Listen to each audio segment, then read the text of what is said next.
So good afternoon from New York and good evening from Cairo or Riyadh or in Dubai.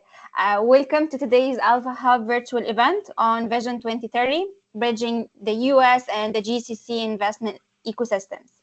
I'm Christine Nedi, and I'm thrilled to be your host today for what I believe will be one of the most valuable hours you will invest in this month.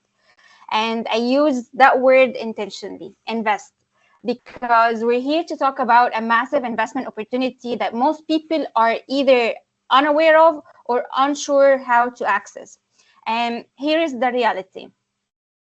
Saudi Arabia's Vision 2030 represents a $1.3 trillion commitment to economic transformation. Would appreciate switching to the next slide, please. So here's the reality. This number, it's not a typo. $1.3 trillion flowing into technology, innovation, healthcare, fintech, clean energy, and dozens of other sectors that align perfectly with what being built in Silicon Valley and New York and the startup ecosystems across the United States. But here's what's fascinating. Despite this massive capital deployment happening right now, there is a fundamental disconnect. US founders don't know how to access GCC capital, and GCC investors struggle to find quality US deal flow. And the bridge that should um, um, connect should connect these two incredibly dynamic ecosystems. It's barely been built. And that's exactly what we are here to address today. We are not just talking theory, we are bringing you the people who are actually writing the checks and closing the deals and building these cross-border relationships every single day. So let's go back a slide a little bit. So let's welcome and introduce our exceptional panel. First, we have Faris, who is an angel investor from the GCC. And Faris brings first-hand experience in early-stage investing and understands exactly what it takes for a US founder to capture the attention of regional angel networks. Next, we have Karim Hamdan, and Karim is the co-founder and CEO of Quidco, and he previously managed Dinari Ventures, a family office-backed fund focused on technology investments across many markets. Karim has sat on both sides of the table, as an operator building companies and as a family office fund manager deploying strategic capital. He's going to give us the insider perspective on how family offices think and which is fundamentally different from traditional venture capital. And finally, we have Walter Gomez, founder and CEO of Consortia Capital. Walter has spent over a decade facilitating cross-border venture capital deals, bringing the US VC perspective to our conversation today. And he understands both ecosystems intimately and has been instrumental in connecting Silicon Valley innovation with emerging market opportunities. And here is how today's session will flow. I'm going to start by giving you a quick but data-rich overview of the Vision 2030 landscape and the numbers you need to know, the sectors that will matter, and why this opportunity is accelerating right now. Then we're going to dive into a dynamic conversation with our three investors, where you will hear directly from them about what they look for and how they make decisions, and most importantly, what founders get wrong when approaching cross-border capital. We will close with live Q&A. So have your questions ready in the chat. You can submit them in the Q&A box at any time, or just drop them in the chat, and our team will help with that.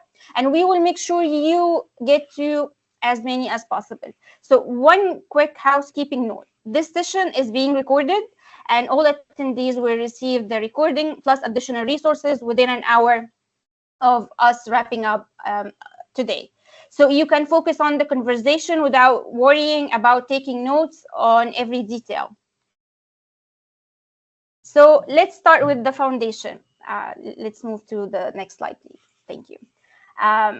So what exactly is Vision 2030, and why US founders and GCC investors would be paying very close attention right now? Let's go back one more slide, please.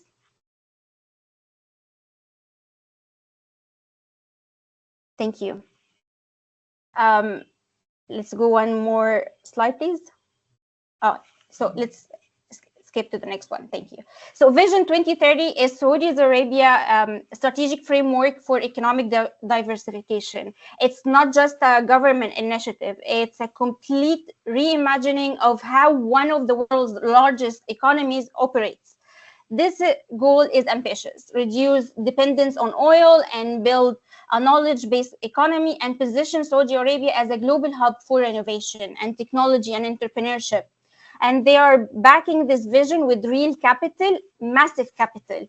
And let me walk you through the numbers, because this is where it gets really interesting. We are looking at $1.3 trillion committed across 13 realization programs and over 380 distinct initiatives. And to put that in perspective, that's more than the total venture capital deployed globally in the last 3 years combined. This is not speculative capital. This is committed strategic investment flowing right now. So now let's break down where this capital is actually going, because sector allocation matters if you are a founder trying to position your company or an investor trying to understand deal flow patterns. So technology and AI have been allocated $180 billion. That's the largest single bucket. We're talking about everything from artificial intelligence and machine learning to digital infrastructure, smart cities, and data analytics. If you're building in the AI space, this is your market. So entertainment and tourism allocates 145 billion, and Saudi Arabia is building entire entertainment cities from scratch and developing tourism infrastructure and creating cultural destinations. This includes everything from event technology to hospitality platforms to content creation. Next, renewable energy. It allocates 130 billion, and Saudi Arabia is positioning itself as a leader in clean energy with massive investments in solar, wind, hydrogen, and energy storage technologies. Then comes healthcare and biotech, which allocates around 95 billion. And we're seeing investment in digital health and telemedicine and hospital infrastructure and medical services and devices and pharmaceutical innovation. Then comes financial services with 8 billion. This includes fintech, Islamic finance technology, payment systems, and digital marketing infrastructure. And lastly, logistics and supply chain with 75 billion. And Saudi Arabia is building itself as a logistics hub connection 3 continents, which means opportunity in freight tech, warehouse automation, supply chain software, and last mile delivery. Now, here's the question every founder asks. Who's actually deploying this capital? Is it just the government, or are there real investors I can access? The answer is both, and the ecosystem is more diverse than most people realize.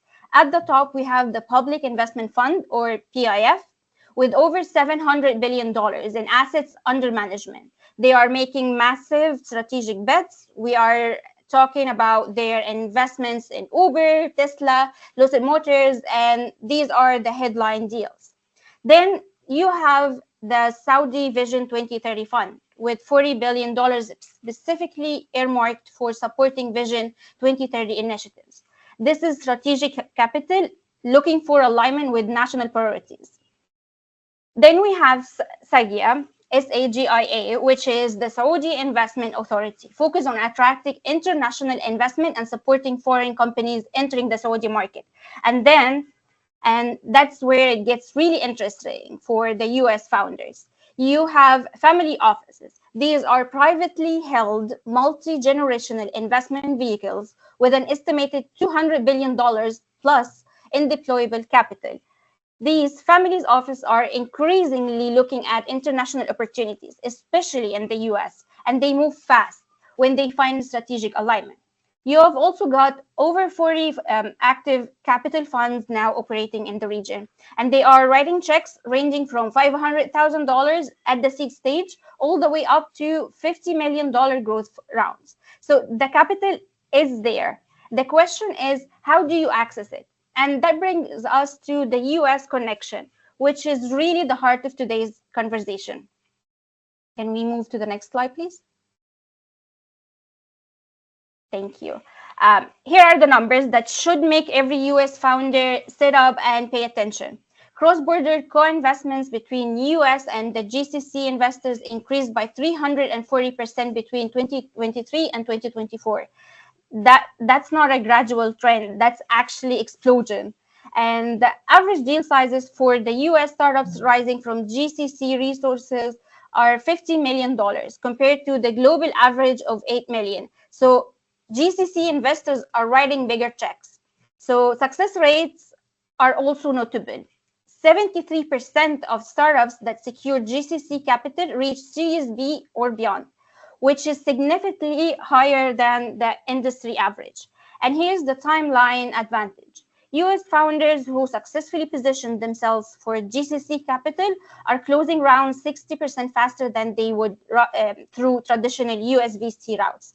We are talking about 6 to 8 weeks from the first meeting to term sheet with the GCC family office, compared to 3 to 6 months with the typical US VC firm.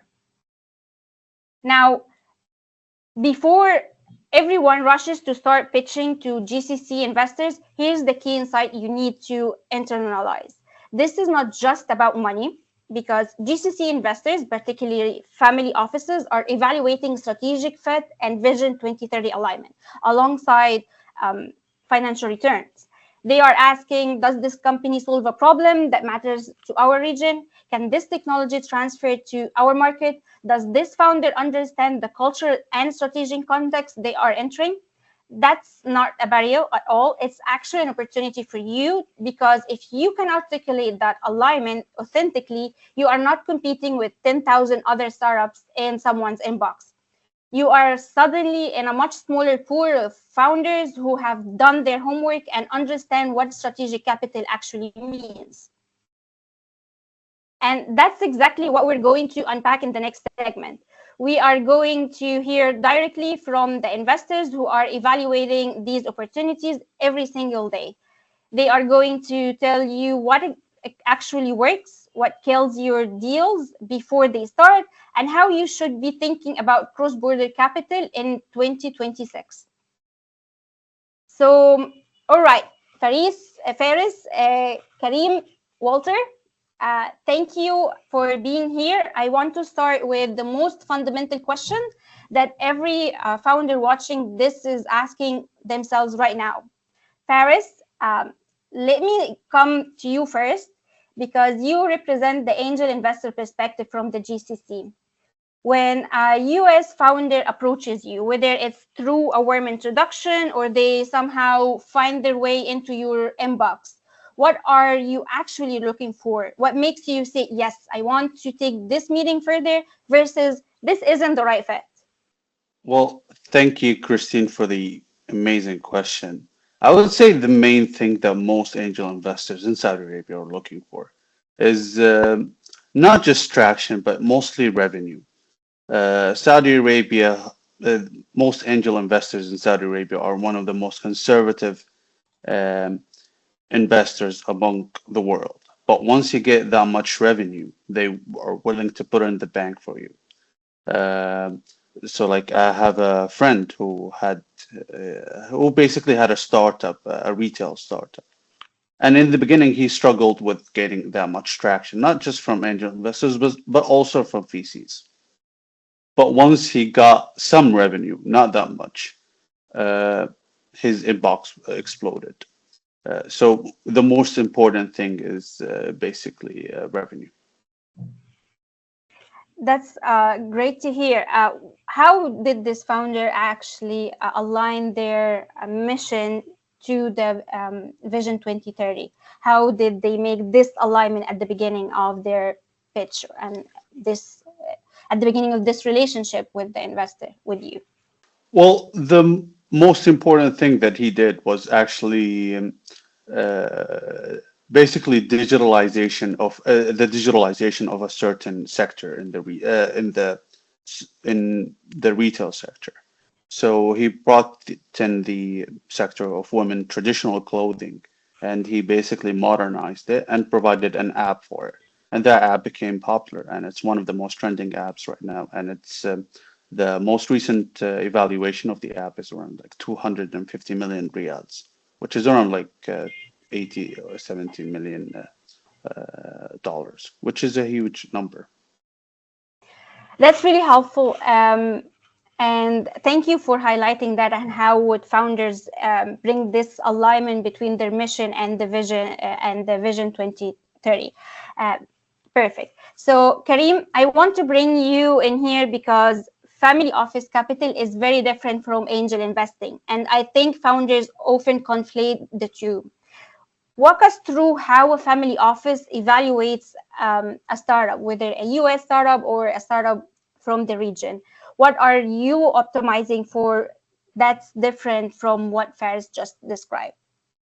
Uh, Lovely to be among that great panel.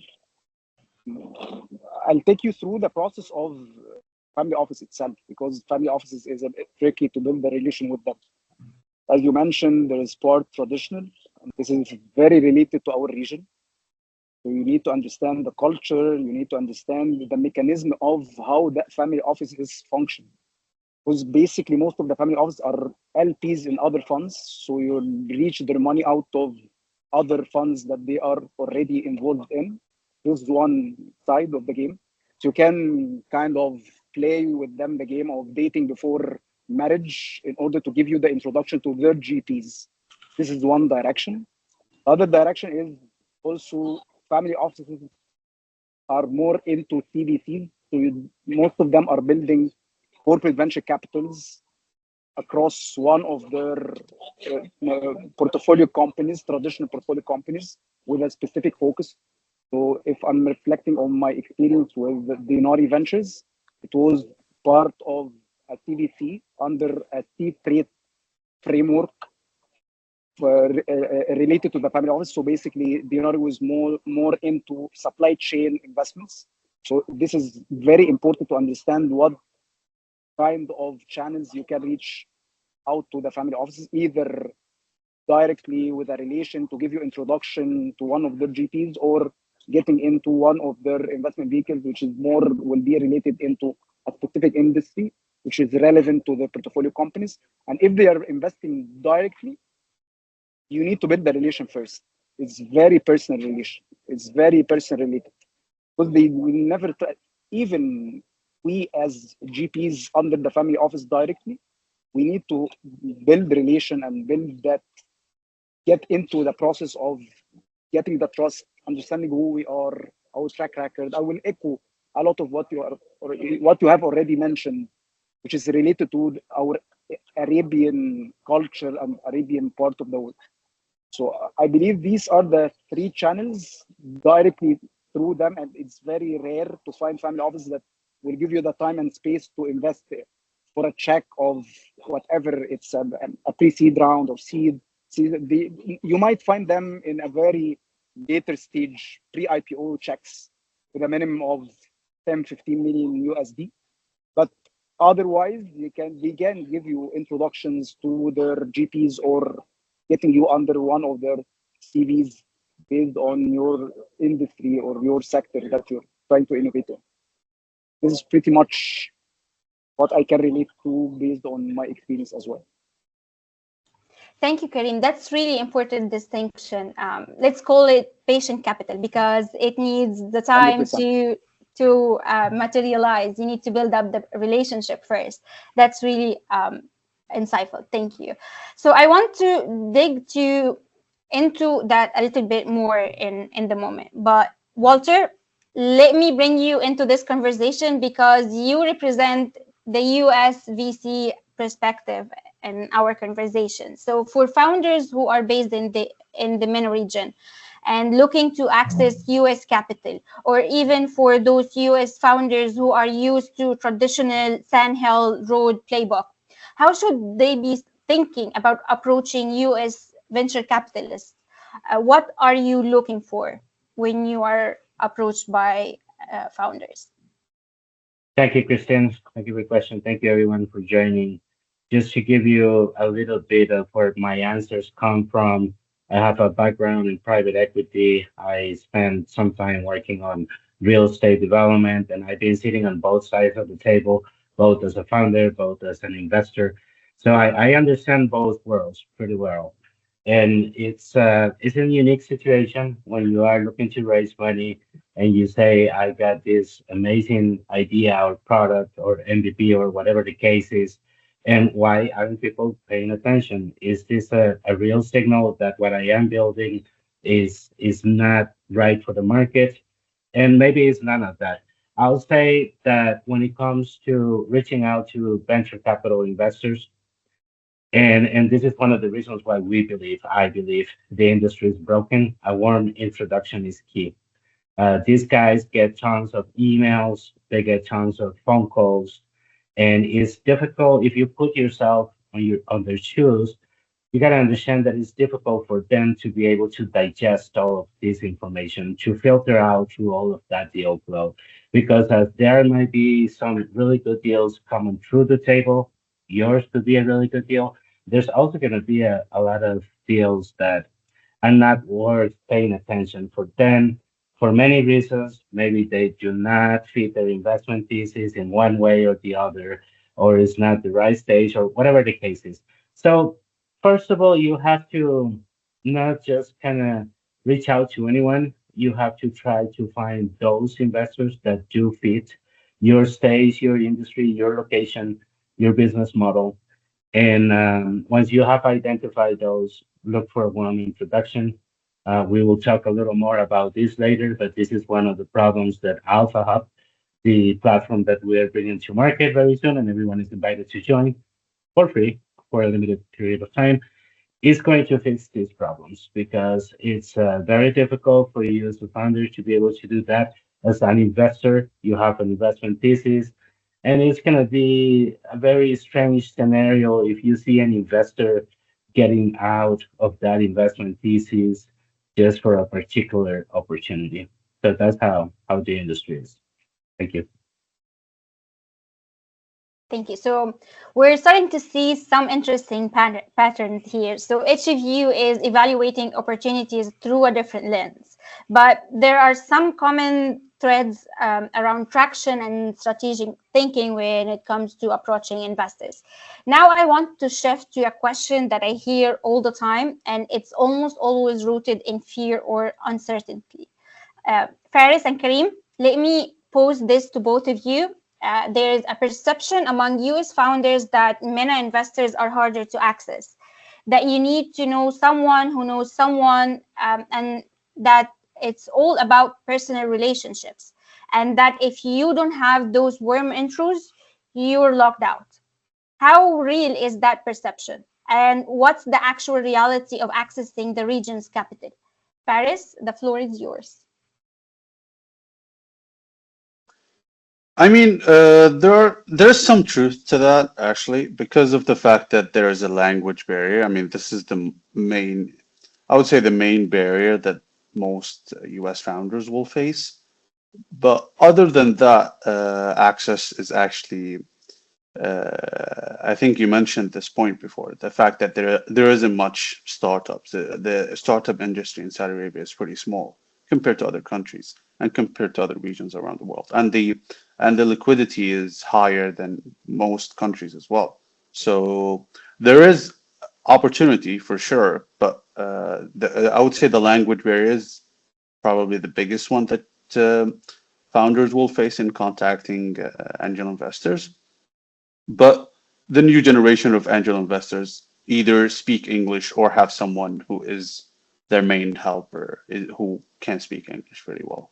So yeah, I would say this is that would be the main barrier that they might face. For me, I think there is 2 points on top of my head. The first is more into the culture of the region, which is basically built on personal relations, introductions. So if we're reflecting on Saudi, You have the majlis, the space that people gets in and close deals. If, if we're trying to give more context as a comparable, it's more of doing deals on the bar, but with our cultural approach. So majlis is the space that most of people are closing deals. Myself, I did close multiple deals while I've been into the family office in a very casual spaces, not on suit and being super professional. This is one thing.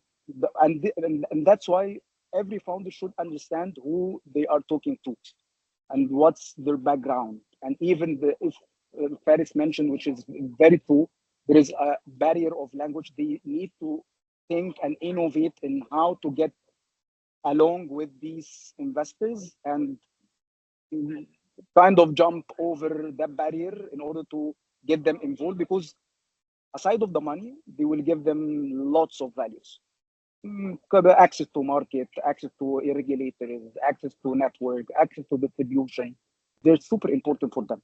So they need to be innovative in how to do such jumps in order to make things happen. This is the first point. The second point, I believe it's more of the market maturity. So if you're looking for the markets, you have two types of markets. You have founders market and you have investors market. Founders market is the space or the market that there is maturity and there is a huge pipeline, and everyone is competing to get a position in such companies. I think our region is still in the mood of investors market. So there is capital, but there is very low appetite on the quality of the pipelines because of lots of things. It's not because the problem with the founders, because the market is still in the foundational level. There is foundation, there is after that you find optimization, then saturation, and you see maturity of the market. There is M&As, liquidity events, and everything. So we're still far from that level. Saudi is doing an amazing job, but they have been in that space for the last, let's say, 5 years. This is nothing compared to Silicon Valley market. So I believe by time things will shift, people will start competing on the pipeline. Such innovations happening. I know that Walter is working on a product, and I'm also working on a product that is disrupting the private markets in a way or another. And I believe we will compete or we will partner in a way. But such innovation should happen on the private markets in order to give the accessibility, the democratization, the decentralization, the scale, and all of this to all the parties, value adding to supporters, experts, capital from investors, and even the spirit and the foundation of founders. So again, there is two things: culture and personal relations, and the other point is the market status. It's still investor market or market of investors, and once pipelines getting more developed, you will find that gears are shifting. That's really valuable because I think you're both saying yes, relationships matter, but it's not as close as people think. It's more about doing your homework and showing genuine alignment with the investor you're approaching. So, Walter, let me flip that question to you. For MENA founders trying to access US capital, is it equally difficult? Are US investors hard to access for founders coming from outside the typical Silicon Valley or network ecosystems? Yeah, I think that kind of goes along with my previous answer.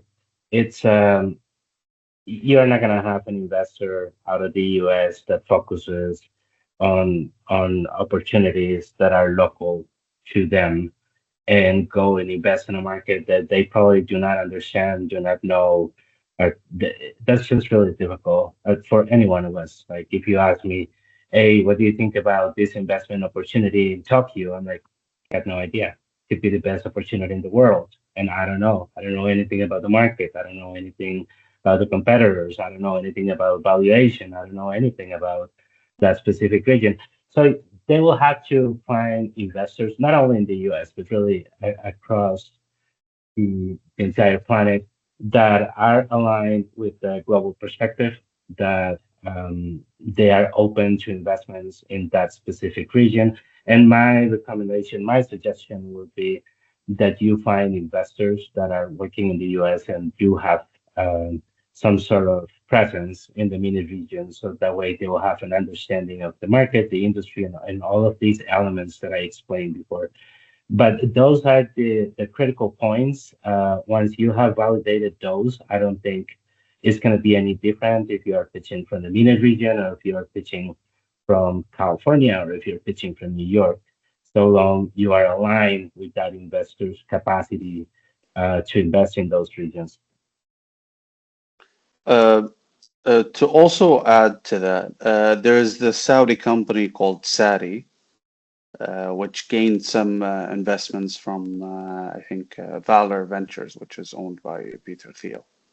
And I think the opportunity is there. There is the chance. There is some chance that you will get investments from all over the world and from the U.S. But you just have to do the homework, as you guys said. So the takeaway here is that access is not the insurmountable barrier that people imagine it would be, but preparation and positioning matter enormously. You can just send a cold email with a generic pitch deck and you expect miracles. But actually, you need to understand what each type of investor cares about and tailor that approach accordingly.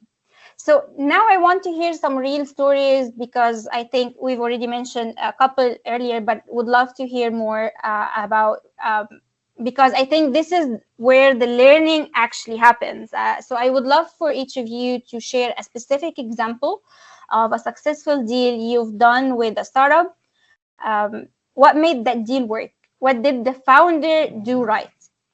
Faris, let me start with you. Can you walk us through a deal that worked for you? I would say I would go back to that example, to be honest, because it's the most uh, lengthy example that I have of the startup that I know of my friend that was invested in. I think the main thing that they did for them, and it actually helped. I mean, their revenue was around 20 million reals, and the evaluation was around 280 million. And one of the big contributors to that was the actual process of validation. The fact that they validated the pain points that they marketed that they're gonna eradicate or help with. So I think validation impressed the investors and helped them get a lot of investors once. And you know the deal. Once one investor comes in, 20 comes after. That would say that example, the biggest thing to take from that example is the process of validation, how important it is for startups, especially in Saudi Arabia. That's a great example, Faris. Kareem, same question to you. Give us a case study of a startup that successfully raised from a MENA family office. What made that partnership work beyond just the initial capital deployment? You want to take the secret sauce, huh? Yes, exactly. So I believe we have one of the investments that we did relating also to the Saudi market. We invested in a 3D printing and digital warehousing platform into the oil and gas field. It's called Imensa. I believe the secret sauce behind getting into that deal early and also building that relation is the I can say the tactics of scouting. So once you start to build the relation with the founders from the early beginning, based on also the investors, they do the homework, they do the research, they understand the markets, they're doing a huge job, and it's not about spray and pray. This is a strategy for building foundations. But today, in such competitive markets and the deglobalization and globalization aspects, you need to compete with other markets in order to create liquidity events. Again, you're studying every and each sector, understanding the value chains, scouting around it. So it's in front of people, which is contradicting what I mentioned before. It's as a status of a market, it's an investor market. But for us as investors, if we want to make the multiples and get the outliers, it's the opposite side of the game. It's for us the founders market. So we're searching for the real players from a huge distortion and noise around us. So I believe once you get along with the founder and their very low energetic point, which is founding the company, searching for what that ecosystem is functioning, who are the stakeholders, what is the asset class, and he found that you are coming in and you're not an angel, you are a real money maker, a multiplier maker. That you understand the dynamics and how you can jump in and take a position in early on, in even build a valuation with them. I believe this was the angle that we built the relation with our founder. And now it's a Series B company. We did 42 multiples on our initial investments. We're good, he's good, and we're still on contact. And even when I left or exited Dinari, I'm building my new venture. We're still in contact, and he's taking my advice on the new term sheets that he's getting. This is the relation. It's still, and you know my perspective on that. Private markets is a people business. It's all built around the relations, people. This is how you build the multiples, and from this you get the returns out of it. I agree with both of you guys, with Kareem and Faris. I think you guys are spot on. Just another element that I want to bring into the picture is that in one hand you have what is called dumb money, and then you have smart money. So it just kind of depends, right?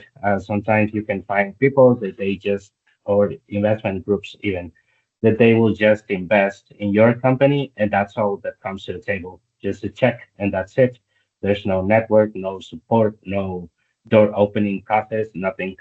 And that's something that actually kind of happens quite often. I think the industry has evolved, and now investors are more conscious about the fact that if they do not help that specific company beyond just writing a check, then there is a bigger chance for them to fail, and with it, it goes along their investment.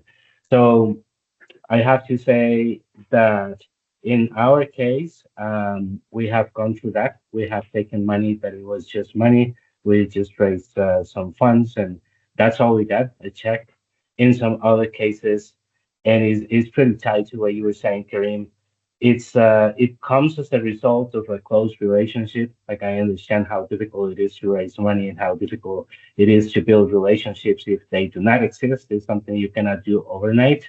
One of the commitments we have is from a close relationship that I have built over the past 12 years. And there are some doors that have recently opened for this round that come from close relationships from people from our team. So that brings the trust that is typically not there when you are sending a cold email. And I think it's just human nature at the end. You would rather invest in somebody that you know and you have validated before than somebody that just sends you a cold email. And so I think it's just the nature of humanity.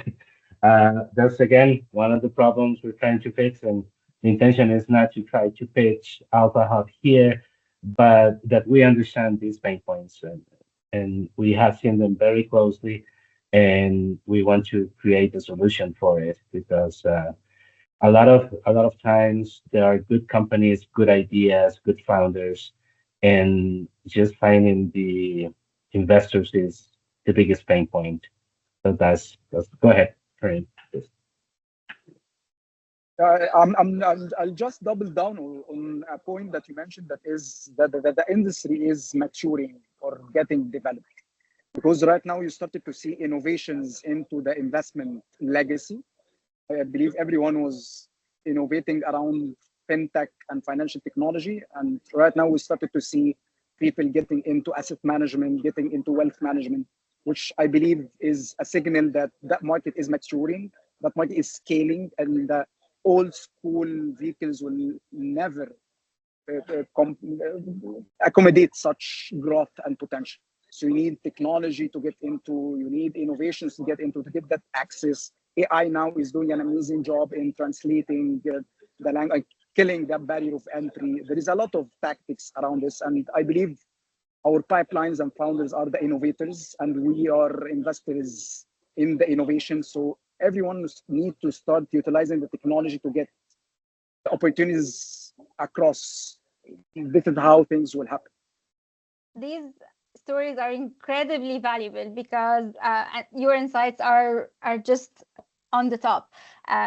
Because they show that success isn't just random, there are patterns. And founders who do well in cross-border fundraising are the ones who are understanding their audience and they articulate their strategic fit clearly.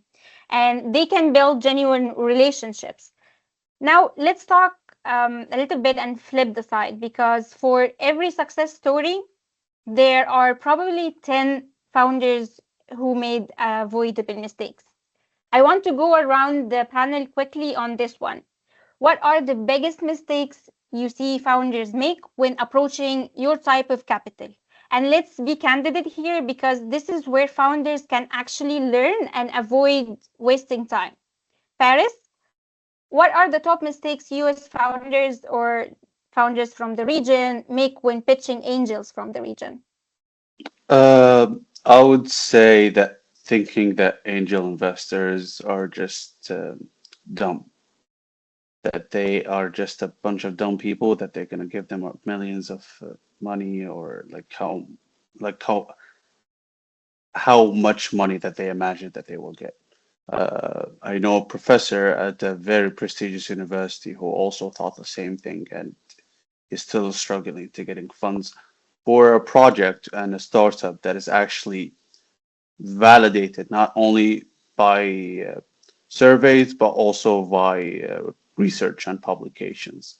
So I would say this is one of the main things that we see from foreign investors who come into the GCC market and they get surprised by. I mean, like they're not gonna know everything, but they have people who delegate this work to, and these people uh, are experts in their fields. So yeah, I would say that like not doing the effort, thinking that this market is easier than other markets.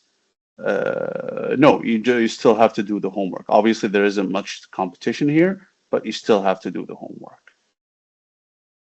I agree. Karim, same question for family offices. What kills deals before they even start? Again, it's all about the homework and understanding the channels of the family office and where they, what are the channels that they flowing in that asset class. This is super important. But from a very technical perspective, because again, family offices are smart people that already build wealth, and now they are deploying and doing that diversification across multiple asset classes. So they hire the very smart people. So these people understand well how that asset class is functioning. So I believe it's a turning point once you start to see that the founders don't understand that asset class. They are obsessed more with a problem that is not investable. So they're wasting their time and they're wasting the time of the asset managers in order to pitch with a very biased approach, which is it's okay to be biased for your opportunity, but you need, before getting into that space, you need to understand the asset class itself, not to build for what the money is looking for, because it's multiples. I know that people are building relations and everything, but again, I don't care about that personal relation that much in the process of evolvement for that asset class. It's multiples game. But I need to see that you understand that you're building for the multiples that I'm getting, which people are taking it more into the exit scenario. It's that way, but from an asset class perspective. So they want to understand what is that asset class, what are the dynamics of building that venture, what are these investors, what they invest in. If I'm doing Dinari and it's supply chain investment arm, you are pitching a health tech company, I think it's a big no. It's a red flag. So it's important to do your research. It's important to talk to the founders that are in the portfolios of these family offices, talk to the GPs that such family offices are investing in order to understand who are they, what is the strategy, which generation is now representing that family office, what type of family office is it? It's a multi-family office, it's a single family office. All of this is super important to do before getting into serious discussions, because these people have time, and time is money and multiples again. So you need to do the homework before reaching out. I believe this is a very important point, and understanding the asset class. This is a second important point. Walter, from the VC side, what are the most common mistakes you see? Yeah, I agree with Faris and Karim, and I'm not gonna repeat what they said. This is taking a look from a different perspective. I will have to say that the key thing is to have market validation. It's not that you're building something you think is going to be good for the industry. Is to have some sort of market validation, and that comes, of course, in different shapes and forms during different stages of the company or the startup. It can come in the form of early sign-ups. It can come in the form of a beta group. It can come in the form of paying customers. There are different forms. And I think the way to get to it is to start early. I will recommend them to start building relationships early because, as we all agree, this is not something that is done overnight. So if you're thinking you're building something and you say, okay, in 6 months, I'm going to have something that I can show potential investors, start working on those potential investors right now.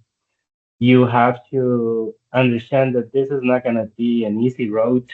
Nothing is going to come easy. And one of my investors says, if it was easy, everyone would do it. So it's not. It's going to be a painful road.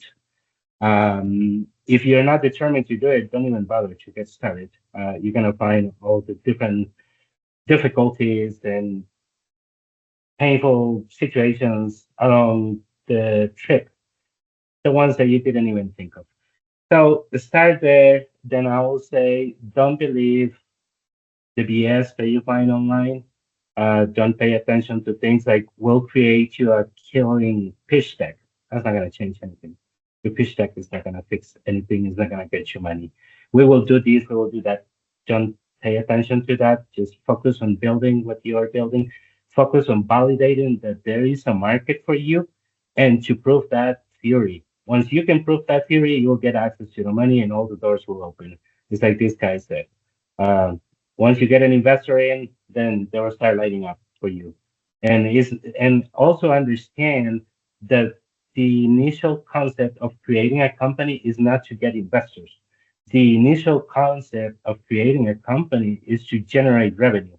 That is going to result in a gain for you and your investors, but you don't have to focus just on getting investment money.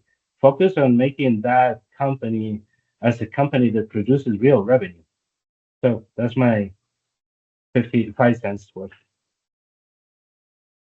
This is such valuable intelligence. So, if you're taking notes, those are the things to avoid. Don't pitch everyone the same way. Don't ignore cultural strategic context. Don't underestimate the importance of warm introductions and relationship building. And show up prepared. Show up and don't show up unprepared. So, all right, I want to close this panel segment by looking forward. We're heading into 2026 and Vision 2030 is accelerating. So, and cross-border investment is increasing and the landscape is evolving rapidly. So I want to hear from each of you what sectors or types of opportunities are you most excited about in the next 12 to 18 months? Where do you see the biggest potential? Faris, let's start with you again. What are you excited about from an angel investing perspective? I mean, I think I'll steal what Walter and Kareem is gonna say. I'll say mostly AI, because this is where the country is headed. I mean, if we've seen all the recent updates from the kingdom, and the changes that they do into the vision actually itself. The strategy move is to move to AI investments, AI, whether it's AI in sustainability, whether it's AI in fintech, whether it's AI in all the other sectors that could be that any sector that could have AI in it. The vision is heading towards that, and the country is doing a lot of infrastructure development to accommodate for that as well. So I'll say mostly AI, and specifically AI in things that the kingdom is actually trying to target, like hospitality and sustainability and fintech as well. Kareem, same question. Where are family offices focusing their attention for 2026? At large on private markets, so portfolio construction started to shift, and we have seen this across the globe. It's not only about our region, but we started to see the shifts that happens with the Apollo, with the M&As that happens with JP Morgan and their acquisition to Equity Zen. So everyone's starting to get into the private markets with different approaches. But if we're talking about the VC asset class, it's definitely clear, as Faris mentioned, all the AI embedded solutions. Energy is super important. Food is super important. Agriculture is a part of the scope of food. Investment tech from wealth and asset management is evolving.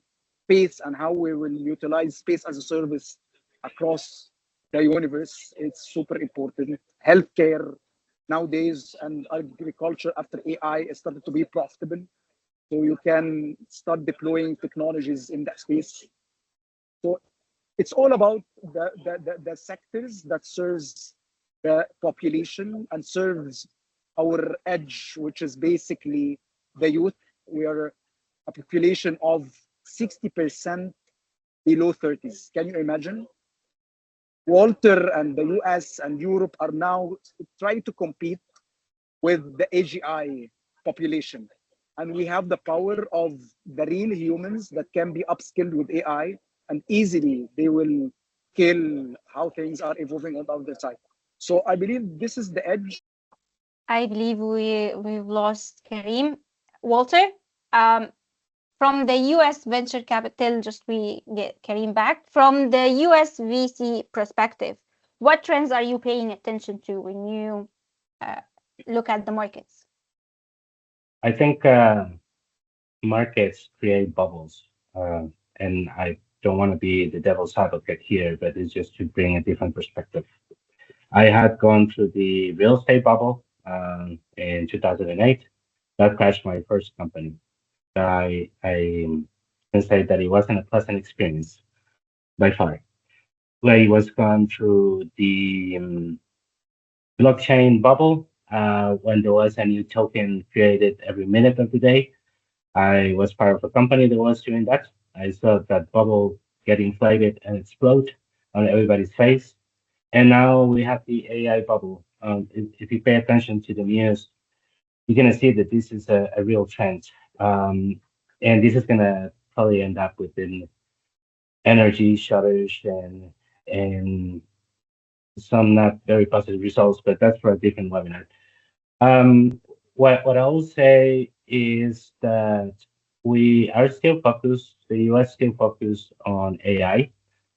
Typically, the ones that get out of the bubble early enough are the ones that can get something good out of it. And when I talk about an AI bubble, is that everybody speaks AI, AI. Let's build something that is related to AI, just because it's the buzzword, just because it was trending. And at the end, that shouldn't be the principle when you create a company. The principle should be, I'm going to fix a real problem. How do I fix it? If AI is the answer, excellent. Then you got yourself a pretty good chance of having a good product. And that's what we did, by the way.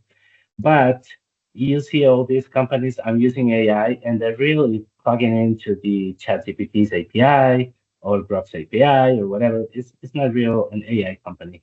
It's AI is a feature, which is really something that anyone can do. But anyway, I will say, and we have one of our investors in this webinar. He is part of our cap table, and I agree with him about quantum computing being the next thing to pay attention to. Quantum computing, there has been some early advances on that topic. And I think when you use quantum computing with AI, with the true AI product, then you can create some really great things. I'll say that's where things are heading next. I'll say that some sectors have been overlooked, like biotech deals. Those have been paying attention to by investors from Europe and all the regions. I'll say even the GCC region. And those are key because there's going to be a point in time when we are probably going to start being important as human, and we need to have solutions in place for when that comes. And I think the way technology is progressing, it can be something very positive or very negative for us. And I'm sorry, I kind of derail a little bit from the conversation, but it's just to give you a broader perspective. So that's my short answer. That's fantastic. So what I'm hearing across the board is that AI, fintech, health tech, prop tech, quantum computing, and climate tech continue to be hot sectors. But the differentiation is going to come from founders who understand how to position their technology for regional needs and strategic alignment. It's not just about building great products, it's about building products that solve real problems in these markets. Thank you, Karim. Thank you, Faris. Thank you, Walter. This has been an incredibly rich conversation, and I know our audience has gotten enormous value from your candor and insights. Now, we have, we're going to dive into the audience questions. I know the audience is eager to hear directly from you. And the first question comes from the Q&A section.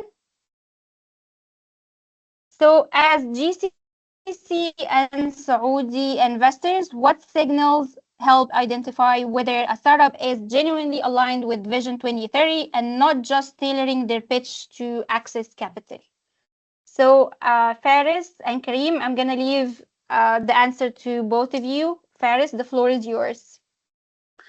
That's an excellent question. I think the fact that if in the pitch, if the company includes insight about the Saudi market regarding the sector that the company is trying to get into or penetrate, I would say this is a great indication for the investors that this company is not just trying to get some money from Saudi Arabia. This company is trying to get into the country and trying to utilize the market.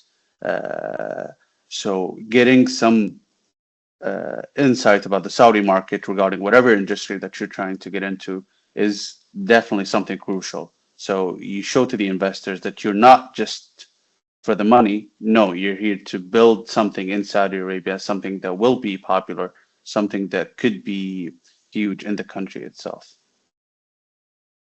Yeah, I think Faris covered the point. From what I see, it could be also honesty. So if you're looking for the capital, because everyone is looking to our region for capital, the biggest fund managers, asset managers are scouting for investors from the region. So you need to be honest, because if it makes sense that you're expanding or you're getting into that market because there is an opportunity, it will be obvious for everyone. But if you're trying to manipulate in order to get the money, trust me, these guys are smart. Investors are the people that understand the patterns. So make sure that they have seen lots of. It's an 0.4 acceptance rate. Can you imagine? So in order to build a portfolio of 10 companies, can you imagine how many companies we have that have been into the process of the funnel of investment? So definitely they are like the AI. They have that intelligence in scouting and finding the opportunities. So you need to be 100% honest, because also they are flexible. So if there is an opportunity in investing in you and you're not into the market in a way or not, because you're mentioning family offices, you need to be 100% honest, mentioning that you understand that the dynamics of investing is more into the region, and this is the space or the part of the world that everyone is getting here. So make it clear from daily, because again, echoing what Faris mentioned, we will understand that you understand the market well, you understand the regulations, you understand the culture, you're really coming to fill a gap or compete with the locals, because Saudi is different than other GCC markets. Saudi is having Saudi entrepreneurs, and they are in the game. They're not only investors and deploying money. You have Saudi founders and entrepreneurs that are building companies and competing with you on the capital, on their local capital. So you need to understand that, again, if you understand the market and you understand the culture, they will have privilege than you. So we need to be ready with the armor in order to compete in fundraising and getting the capital with the competition with locals. So this is important for every international cross-border founder that is looking to get into that market. So in respect to time, we're going to have one more question and we'll just wrap up. This question is for you, Walter, from Aaron. Are pre-revenue stage startups not eligible for fundraising? Yeah, everybody is eligible for fundraising. You just have to be realistic about a few things. Have to be realistic, like I said before, during the stage that you are at, your pre-revenue, if you have a product, just don't show just an idea. Because as we have all agreed, the industry has progressed, the investors have gotten more sophisticated and savvy. And so it's not like you can come to an investor and say, I have this great idea. I'm going to take you all of you to Pluto, and that's going to happen in 6 months. I just need $10 billion. Not going to happen. So you got to show them something. Show them, okay, this is a market proof that what I am building is going to be well received by the industry. Is going to have a potential to generate revenue. So yes, you can do it so long you show up prepared, like you said before, Christine. You gotta show up being conscious of the stage that you are raising, being conscious that there are certain expectations from the investor side on things that you need to show up with, and how you have to prove your thesis and show some early social traction. But yeah, absolutely, you can raise money. Just don't pitch the wrong investors, and then don't do it the wrong way. Thank you. So we've covered an enormous amount of ground in the last hour. I know we're past the hour right now, but let me just recap the key takeaways because I want to make sure you walk away with actionable insights. Number one, Vision 2030 is not a future opportunity. It's happening right now. The $1.3 trillion is being deployed across sectors that align directly with what US founders are building, and the capital is actually there. The question is whether you are positioned to access it. Number two, GCC investors, whether they are angels, family offices, or venture capitalists, are not harder to access than US investors, but they are evaluating through a different lens. They care about strategic fit, Vision 2030 alignment, and long-term value creation, not just financial returns. If you understand that and position yourself accordingly, you are suddenly in a much smaller, much more attractive pool of opportunities. Number three, preparation matters more than anything else. Do your homework on the region, understand the cultural context, and get warm introductions. Show real traction. The founders who succeed in cross-border fundraising are the ones who treat it seriously and invest the time to do it right. Now, you will receive an email within the next hours with a recording of this session, a transcript, and additional resources. And finally, if today's conversation was valuable to you, I encourage you to share it with other founders and investors in your network. The more we can educate the ecosystem about how cross-border capital actually works, the more deals we will see get done and the more value we create on both sides. I want to thank our incredible panelists, Faris, Kareem, Walter, for their candor and their insights and their time today. This conversation would not have been possible without your willingness to share what you are seeing on the ground. And I want to thank all of you for joining us today. We know your time is valuable, and the fact that you showed up and stayed engaged for the full hour, more than an hour actually, tells us that this conversation is actually matters. We will be hosting of these forums and events in the coming months, so stay connected with Alpha Hub, join our community, and let's continue building these bridges together. Thank you, everybody. See you next time.